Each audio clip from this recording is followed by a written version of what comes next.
Բարի երեկո, կարծես իրականություն են դառնում միջազգային լրատվամիջոցների դիտարկումներն այն մասին, թե պետք է մոռանալ Կիևը իրական պայքարը լինելու է Ղրիմի համար։ Ղրիմ արդյոք այն Ուկրաինայի ճգնաժամի հաջորդ թեժ կետը չէ։ Այս եւ համանման վերնագրերով նախընթաց օրերին հրապարակումներ կային միջազգային ԶԼՄ-ներում եւ այսօր արդեն Ղրիմում իրավիճակը կտրուկ։ Լարվել է երկու տարբեր հանրահավաքներ, տարբեր պահանջներ, քաշքշոցներ, բախումներ, արդեն տեղեկություններ կան իհարկե չճշտված զոհի եւ վիրավորների մասին։ Սա երկրի հարցը ծրագիրն է, ես այսօր զրուցելու եմ Ժառանգություն կուսակցության գլխավոր քարտուղար Ստեփան Սաֆարյանի հետ։ Բարի երեկո։ Ես հրավիրելու առիթը ոչ միայն Ղրիմում լարված իրավիճակն է, այլև ձեր կուսակցության այսօր տարածած հայտարարությունը կապված ուկրաինական այս ամբողջ զարգացումների դեպքերի հետ։ Պարոն Սաֆարյան, մի քիչ չեք շտապել ուկրաինական զարգացումները որպես արդեն կատարված փաստ գնահատել եւ համերաշխություն հայտնել։ Ես ասեմ, որ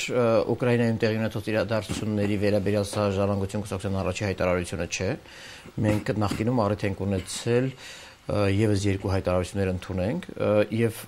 ճիշտ ասած այս վերջի հայտարարությունը իսկապես ամբողջությամբ Ուկրաինայի մասին է, բայց կարելի ասել սա հայտարարությունների եւ դիրքորոշումների մի շարք է, որը վերաբերվում է ավելի շատ արևելյան գործընկերության շուրջ տեղի ունեցողին, որովհետեւ այնինչ տեղի ունենում Ուկրաինայի հետ նաև կապված է արևելյան գործընկերության շրջանակներում Ուկրաինայի Եվրոմիություն ասոցիացիոն համաձայնագրի ստորագրման հետ։ Գիտենք, որ շարժումը սկսվեց այնտեղից, երբ ըստ էության Եվրոպայի հետ ասոցիացման պայմանագրի ստորագրման կողմնակիցները դուրս եկան, որին ավելացան արդեն Յանուկովիչի եւ նրա խորհրդարանի կողմից ընդունված օրենքներից դժգոհ մարդիկ, որոնց իրավունքները սահմանափակվում էին Վերխովնի Ռադայում ընդունված օրենքներով, հետո ձևավորվեց Ավտոմայդան, Եվրոմայդան եւ ընդհանուր մեծ Մայդան, արդեն գլոբալ իշխանափոխության խնդրով։ Հիմա վերադառնամ արդեն այս հայտարարությանը։ Նախ այս հայտարարությունը կապ չունի ամենևին Ղրիմում տեղի ունեցողի հետ։ Հասկանալի է, ես եւ իրականության մեջ մենք չենք կարող ողջունել, եթե ժողովուրդը պայքարում է իր ինքնիշխան ապրելու, ազատ ապրելու հետ եւ չի ցանկանում դառնալ որևէ պետության կցորդը եւ իր կամքին հակառակ մտնել որևէ միտեղ, ինչին պարտադրում էին Ուկրաինային, ապա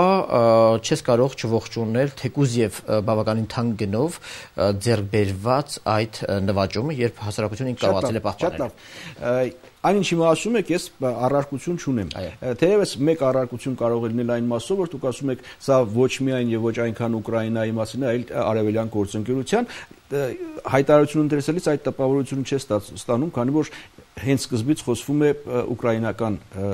դեպքերի մասին, ասում է Ժառանգություն կուսակցությունը իր համերաշխությունն է հայտնում Ուկրաինայի ժողովրդի իրականացրած համանդրական իշխանափոխությանը։ Արևելյան գործընկերությանը ավելի հայտարարության երկրորդ հատվածում է։ Սա մեկ։ Եվ երկրորդը, որ ասում եք Ժառանգություն կուսակցությունը իր համերաշխությունն է հայտնում Ուկրաինայի ժողովրդի իրականացրած համանդրական իշխանափոխությանը։ Արդեն իրականացվել է։ Ես կարծում եմ, այո, այլևս անշրջելի է Յանուկովիչի վարչակազմի յետ վերադարձողակի անշրջելի փաստ է դա։ Մենք չենք խոսում իդեպ այն մարտահրավերների հետ, որը ունենալու է Ուկրաինան։ Մենք բոլորս դրա մասին հրաշալի հասկանում ենք, այդ մարտահրավերները եղել են նարնջագույն հեղափոխության ժամանակ, կրկին էլի կանգնած էր երկիրը,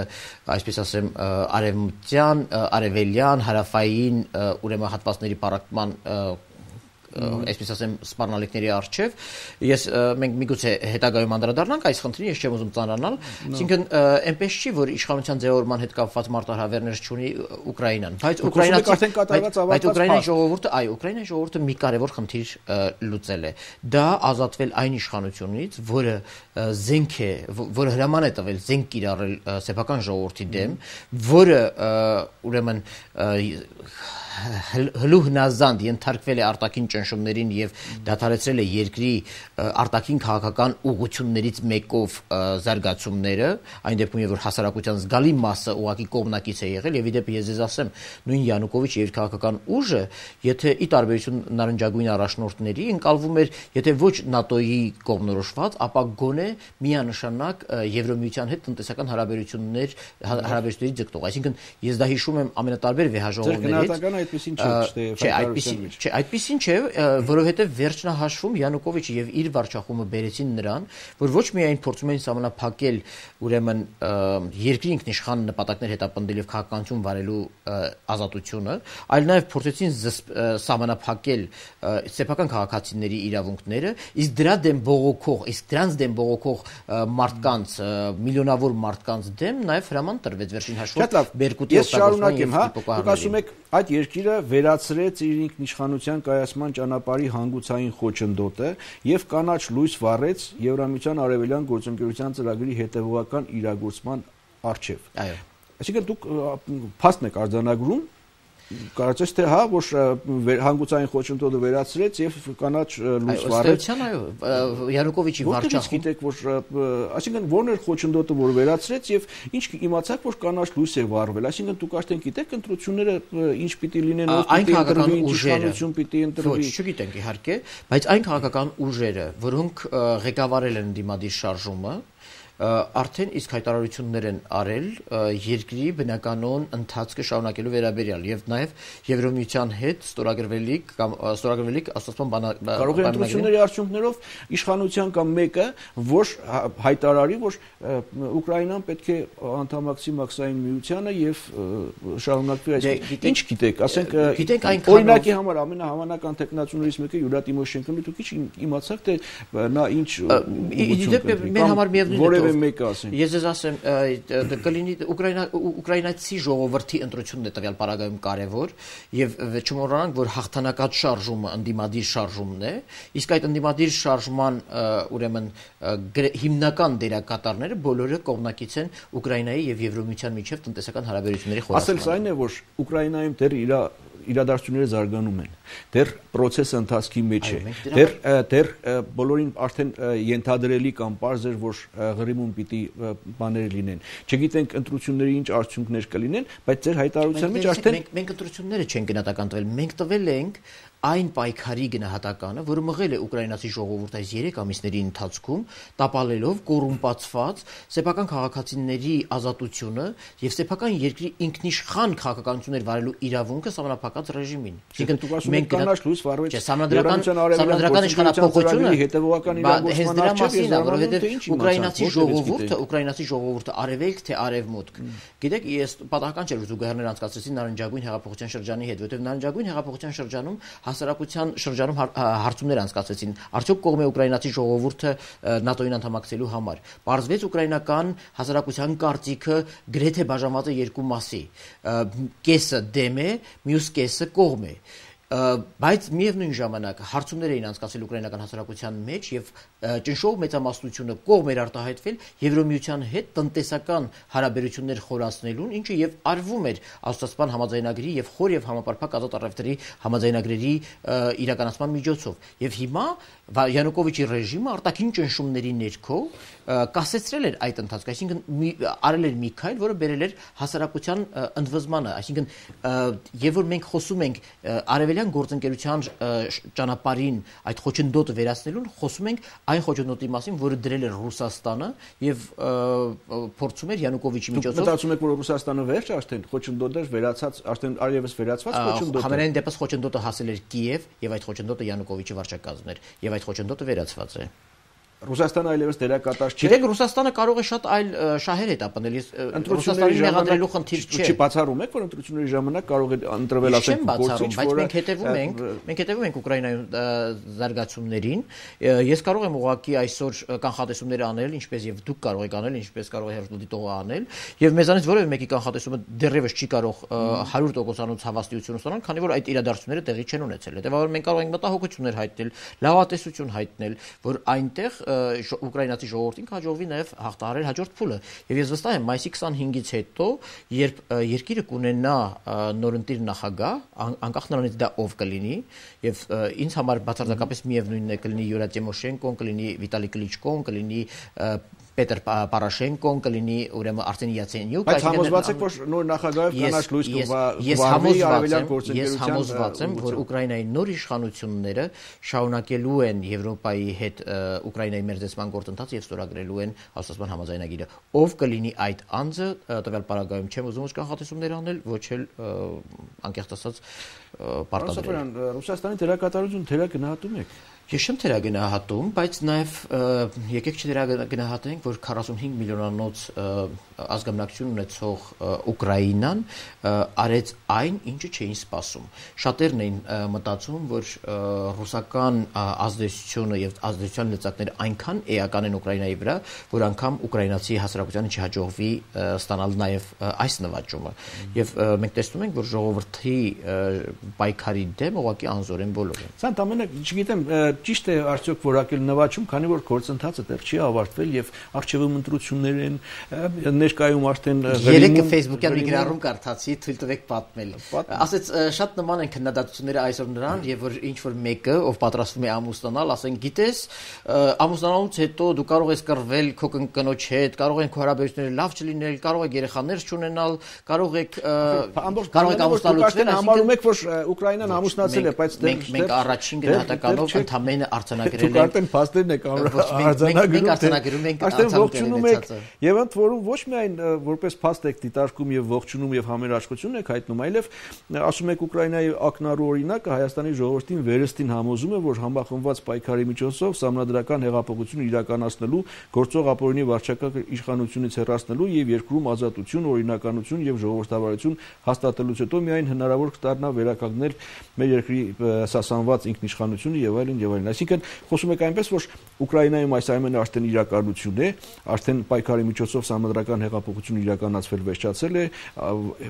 վարչակարգը հեռացել է եւ ազատություն, օրինականություն եւ ժողովրդավարություն է հաստատվել արդեն։ Բայց այնտեղ դեռևս ոչ ազատություն, ոչ ժողովրդավարություն դեռ չկա։ Իրավացի եք, դեռևս չկա։ Եթե լիներ, համենայն դեպս, եթե Ուկրաինայում լինեին այդ ամեն ինչը, հաստատ հասարակությունը չէր ընդվզի Յանուկովիչի ռեժիմի դեմ, բայց նորից եմ կրկնում, ընդվզելուց հետո դե իհարկե մեկ օրում առավել եւս աննախագահ երկրում, որի նախագահը ուղղակի թողնում եւ փախնում է եւ գտնում է հետախուզման մեջ։ Շտապել եք, ես գնահատական։ Չէ, եթե դուք հույս ունեք, որ Յանուկովիչը վերադառնալու է նախագահական պաշտոնին, ամենևին ոչ։ Գիտեք, ուկրաինացի հասարակությունը ում կընտրի, եթե Ուկրաինա, այսպես էլ ասեմ, էլի, նարնջագույն ընդհանրապես հեղափոխությունները ցանկացած հասարակության համար հնարավորություն են, հնարավորության պատուհան են, այլ բան է ինչպես է օգտագործում տվյալ ժողովուրդը իր հնարավորությունը։ Հիմա, եթե ուկրաինական հասարակությունը եւ ուկրաինական քաղաքական ընդդիմության ղեկավարները հերթական հիմարությունները թույլ կտան, ինչպես դա արեցին օրինակ Յուշենկոն, ինչպես դա արեցին նարնջագույն հեղափոխության առաջնորդները, այդ թվում եւ Յուլիա Տիմոշենկոն, որովհետեւ դուք արդեն արձանագրել եք, որ բան բայց կասեք, ինչու Ուկրաինայի ակնառու օրինակը Հայաստանի ժողովրդին վերստին պիտի համոզեր եւ ոչ հակառակը։ Որովհետեւ ես մեկ հաստատագրում պետք է անեմ, որովհետեւ ուկրաինացի հասարակությունը սովորել է իր իշխանությանը հանել, միգուցե երբեմն սխալել նշանակում է, բայց գոնե սովորել է հանելն էլ նշանակելն էլ։ Հայ հասարակությունը 23 տարվա ընթացքում չի սովորել անգամ կամ նրան չի հաջողվել անգամ իր կողմից դժգոհության առարկա հանդիսացող կամ ընտրությունները կեղծող կամ ժողովրդին պատկանող իշխանությունը բռնազավթող իշխանության ուրեմն փոփոխություն։ Սահմանադրական ճանապարհով սահմանադրական իշխանափոխությունը կամ տանում է դեպի տուն, կամ տանում է ծերունական աղոթք։ Սահմանադրական իշխանափոխությունը ամենևին չի նշանակում բացառապես ուրեմն այսպես ասեմ պետական ինստիտուտների շրջանակներում իշխանափոխության իրականացում։ Սահմանադրական իշխանափոխությունը նաև ենթադրում է այ Ուկրաինայի դեպքում ժողովրդին պատկանող ուղղակի իշխանության ուղղակի մեր մոտ ասում եմ իրականում ինչ է տեղի ունենում, կամ տուն ենք գնում, կամ գնում ենք։ Ես կարծում եմ առավել քան համոզիչ ձևով Ուկրաինայի իրադարձությունները, որոնցով կարող ես հասկանալ, որոնք կարող ես զորակցել ժողովրդի պայքարին, հատկապես եթե դա հաջողված է, բայց իհարկե հասկանալով, որ այն ինչ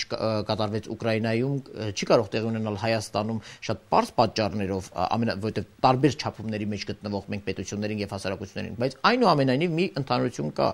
Հայաստանի հասարակությունը նույնպես տարիներ շարունակ, տասնամյակներ շարունակ ուղղակի իշխանափոխության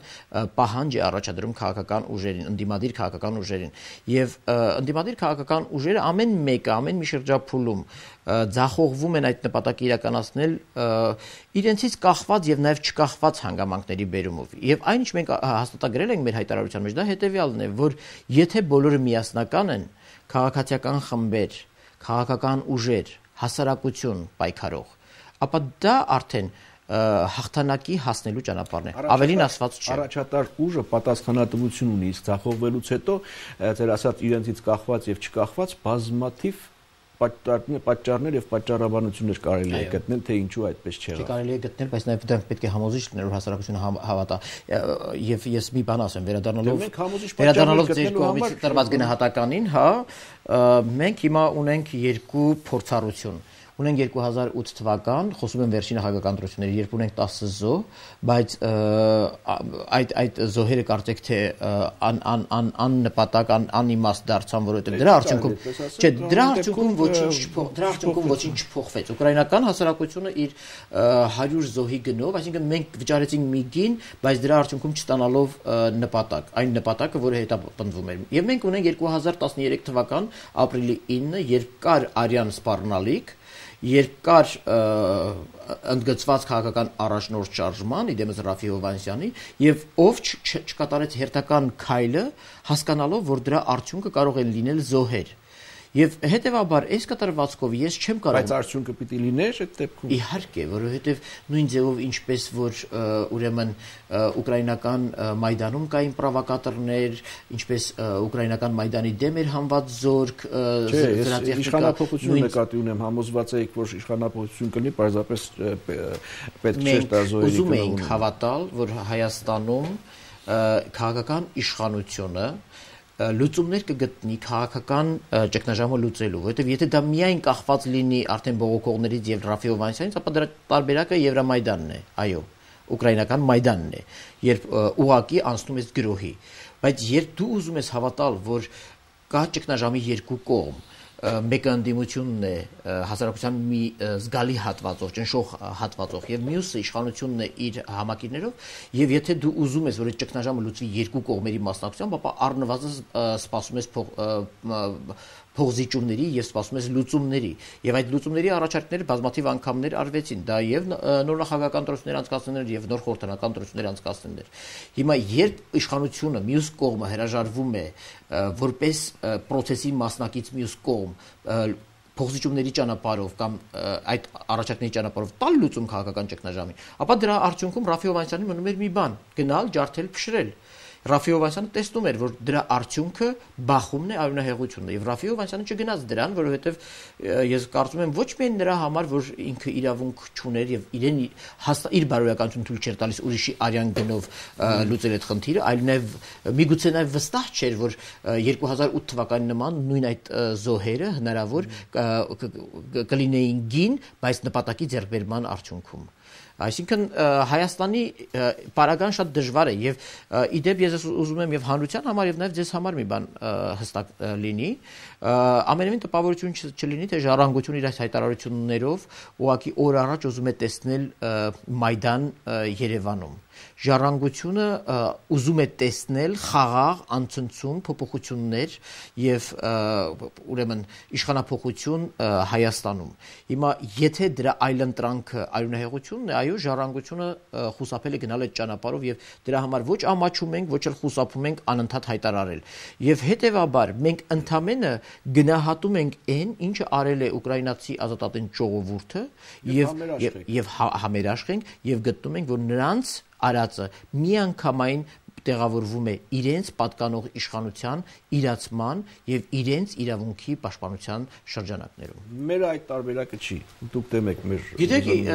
ես կարող եմ հազար տեսակ սարսափ սցենարներ ասել, թե ինչ կլինի Հայաստանի հետ, եթե մենք 3 ամիս մեզ թույլ տանք նման քաոսի մեջ պահել կամ նման լարվածության մեջ պահել Հայաստանը։ Հասկանալի։ Այդքանով հանդերձ ես չէի ցանկանա որ այդ ճանապարհը լիներ։ Ձեր կարծիքով առաջիկայում ինչ զարգացումներ կլինեն Ղրիմում այս իրավիճակը ուշ կտանի։ Գիտեք, ես ուզում եմ սկսել նրանից, որ իհարկե Ռուսաստանը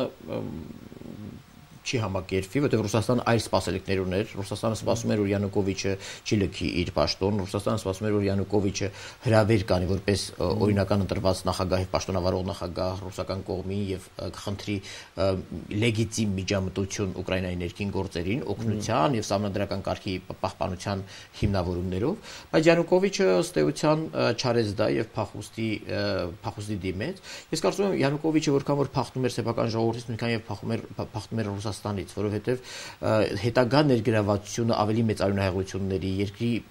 նկատմամբ ինտերվենցիա բերելու համար նրան ուղղակի շատ ավելի սարսափելի մղձավանջի առաջ կկանգնեցնեն եւ դրա համար Յանուկովիչին պետք էր այդ ժամանակը եւ արդյունքը արձանագրվեց համենայն դեպս, որ նա երկրի Գերագույն Ռադան, Վերխովնի Ռադան ըստ էության իր վրա վերցնեց երկրի կառավարման պատասխանատվությունը, Յանուկովիչին հայտարարեցին որպես ինքնահրաժարված նախագահ, իսկ Յանուկովիչն էլ գնաց հասավ Մոսկվա, ի դեպ այսօր արդեն լրատվամիջոցները տվեցին, այն ժամանակ երբ արդեն բավականին ուշ էր եւ Մոսկվան չէր կարող նրա արժեվ նման պահանջներ դնել։ Հիմա վերադառնալով Ղրիմի խնդրին։ Ղրիմի խնդիրը բավականին բարդ է Ռուսաստանի լծակների առումով, ես ինչու սկսեցի այս ամեն ինչը ասել, որովհետև Ռուսաստանը իհարկե ցանկանում էր ազդել իրավիճակի վրա, ակնկալում էր որոշակի խողովակ օրինական միջամտության, դա նրան չհաջողվեց։ Հիմա Ռուսաստանին մնացել են ընդամենը ստվերային ազդեցության լծակներ, խողովակներ, դրանք փոքրամասնություններ են ազգային Ղրիմի տարածքում ապրող, տվյալ պարագայում Ղրիմում ավելի ճիշտ ռուս մեծամասնություն եւ դե բոլոր դեպքերում եթե Ուկրաինայի մասշտաբներով վերցնենք, ամբողջ երկրի մասշտաբներով վերցնենք, դա փոքրամասնություն է եւ նաեւ ռուսական փոքրամասնություն Դոնեցկի եւ Արավելյան շրջաններում։ Հիմա այս կտրվածքով Ռուսաստանը իհարկե կարող է օգտագործել նրանց տարբեր խնդիրներ կամ խթանել տարբեր դիմադրություններ, բայց հավատացնում եմ ձեզ օրինական առումով Ռուսաստանին բան չի մնացել անելու, որովհետեւ 94 թվականին ստորագրված Բուդապեշտյան համաձայնագրով Ռուսաստանը, Միացյալ Թագավորությունը, Անգլիան եւ Ամերիկայի Միացյալ Նահանգները ստանձնել են պատասխանատվություն Ուկրաինայի ուրեմն տարածքային ամբողջականության միասնականության համար։ Եւ դա արվել է մի բանի դիմաց, երբ Ուկրաինան համաձայնվել է որպեսի միջուկային տերության ժառանգորդման միակ ժառանգորդ ճանաչի Ռուսաստանը, այսինքն հանձնել է իր միջուկային զենքը, դրա դիմաց Ռուսաստանը ստորագրել է այդ համաձայնագիրը, որով ստանձնել է Ուկրաինայի տարածքային ամբողջականության երաշխավորի դերը։ Ես երեք նայում էի Վլադիմիր Պուտինի պրես-կոնֆերանսը եւ այն հարցը, որը վերաբերվում էր Ղրիմ ներխուժելու ուրեմն սցենարին, այն նույն տարբերակով, ինչպես որ դա տեղի ունեցավ ուրեմն Աբխազիայում եւ Հարավային Օսիայում, պատասխանները գրեթե տեղավորվում էին նրա մեջ, ինչը որ ես սպասում էի, այսինքն նա չէր կարող ուղղակի խոսել, որովհետև նա չի կարող լեգիտիմացնել միջազգային իրավունքի տեսանկյունից իր միջամտությունը, հատկապես երբ ինքը այդ պայմանագրով Հերապարակային հայտարարում է, որ մենք շարունակելու ենք ներքին գործերին չմիջամտելու քաղաքականությունը։ Դա բավականին կարևոր է։ Ես ձեզ հավատացնում եմ, երբ նախագահական ընտրությունները Ուկրաինայում ավարտվեն, Ղրիմը, որ նույնպես մասնակից է լինելու այդ քաղաքական գործընթացներին, իդեմս իր տեսած տեխնացուի, հավատացեք նախագահական ընտրությունները եթե որևէ կասկած չհարուցեն ուկրաինական հասարակության մեջ, դրանք բավականին լեգիտիմացնելու են կոնսոլիդացնելու են ուկրաինական հասարակությանը եւ բավականին նաեւ Ղրիմցիների եւ այո, եւ բավականին թույլատնելու են այն վտանգները, որոնք այսօր կան։ Ես կարծում եմ Ուկրաինայի համար ամենավտանգավոր շրջանը մինչեւ մայիսի 25-ն է, երբ այսպես ասած անցում է եւ ժամանակավոր կառավարություն է եւ նաեւ մի տեսակ քաոս է նախկին ճակերտավոր կարգի փոխարեն։ Շատ լավ, քիչ ժամանակ է մնացել, հիմա սոցիալական ցանցից կամ իրական հարցեր վիրտուալ տարածքից։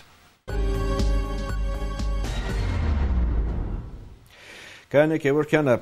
Ղրիմի թեման շարունակելով Ռուսաստանը վերամիավորելու է, թե ճանաչելու է Ղրիմը որպես անկախ հանրապետություն։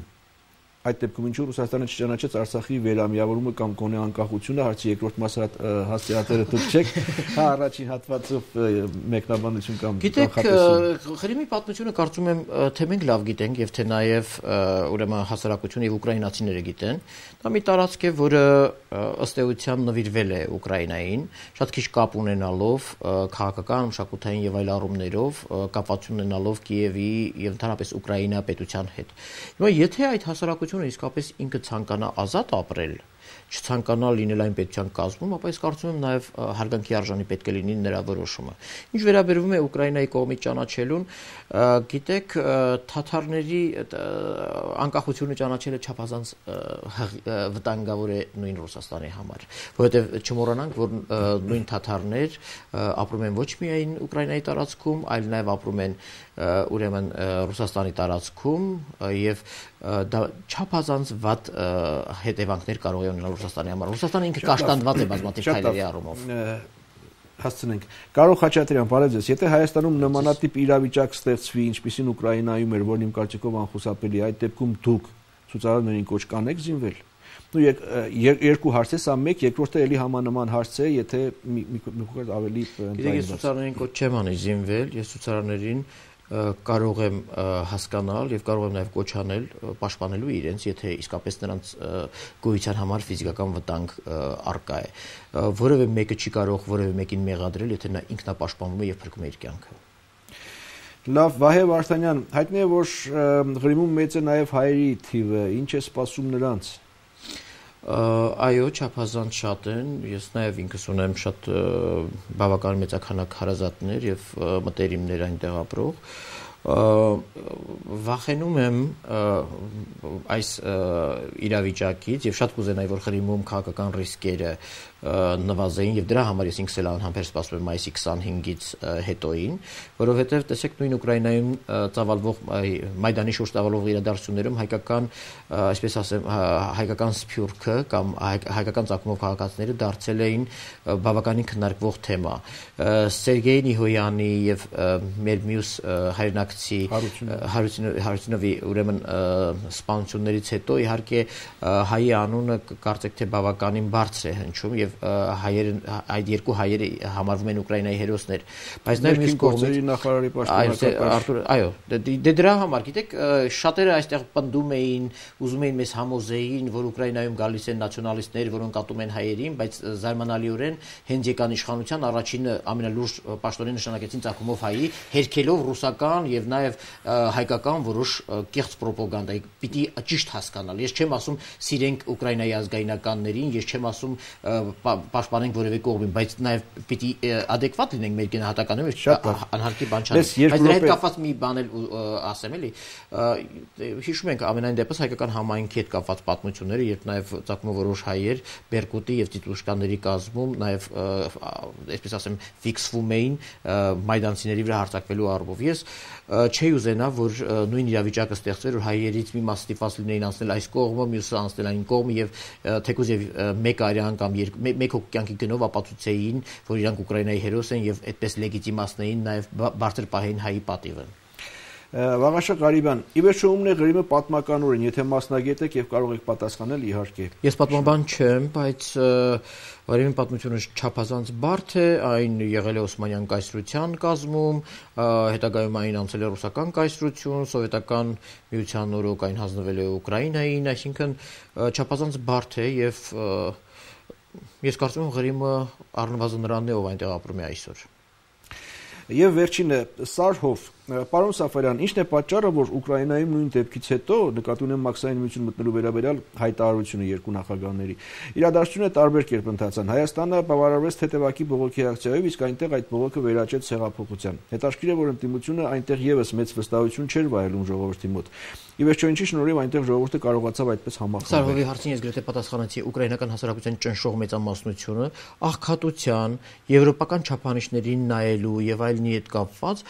միանշանակ իր մեծամասնության մեջ կողմ էր, որպեսզի տնտեսական եւ այլ չափանիշների առումով իրենց երկիրը նույնական լինի Եվրոպային։ Այսինքն եթե անգամ նրանք կողմ չէին Եվրոպայության անդամակցելուն կամ գիտակցում էին, որ դա հնարավոր չէ, այնուամենայնիվ բոլորը հասկանում են, որ ուզում են ստանալ եվրոպական թոշակ, ուզում են ստանալ եվրոպական աշխատավարձ, ուզում են ունենալ եվրոպական կենցաղ, հետեւաբար եվրոպական չափանիշներով չէ, մեր մոտ հակառակը, մեր մոտ հասարակության մեջ ռոպագանդան միանգամայն այլ ձև է տարվել, որ Եվրոպան դա սեռական փոքրամասնություններն են, կրոնական փոքրամասնությունները հասարակություններն են, չեն ասել, որ ասենք Եվրոպան դա նաև այն թոշակառու տատիկ եւ պապիկներն են, որոնք ամեն տարի աշխարհը ոտի տակ են տալիս որպես տուրիստ, որոնք ամեն անգամ հանգստանում են միտեղ, ստանում են բարձր աշխատավարձ, կարողանում են իրենց պահել, այլ ոչ թե իրենց զավակները, իսկ մեր մոտ միանգամայն այլ պրոպագանդա է գնացել Եվրոպայի մասին, իսկ ուկրաինացին ռեալ գիտի ինչ բան է եվրոպական չափանիշը եւ եվրոպական կյանքի մակարդակը։ Հետևաբար այնտեղ հասարակությունը կողմ էր, որպեսզի Եվրոպայի հետ իր երկիրը ունենա ազատ տնտեսական գոտի։ Գիտեք, այստեղ շատերը ավարտեմ, պիտի հասկանանք, որ այս ամեն ինչը Եվրոպա մտնելու համար չէր։ Ոչ մեկ Եվրոպային, ոչ Ուկրաինային էր սպասում այսօր, ոչ Հայաստանին։ Այս ամենը ընդամենը Եվրոպայի հետ ազատ առևտրի գոտի ունենալու մեջ էր, ինչին դեմ էր Ռուսաստանը եւ որի դեմ պայքարեց ուկրաինական հասարակությունը, բայց որի դեմ չպայքարեց հայ հասարակությունը։ Շնորհակալ եմ։ Ես եմ շնորհակալ։ Այսքանը սա երկրի հարցը ծրագիրն է, ես այսօր զրուցում եի Ժառանգություն կուսակցության գլխավոր քարտուղար Ստեփան Սաֆարյանի հետ։ Լավ մնացեք։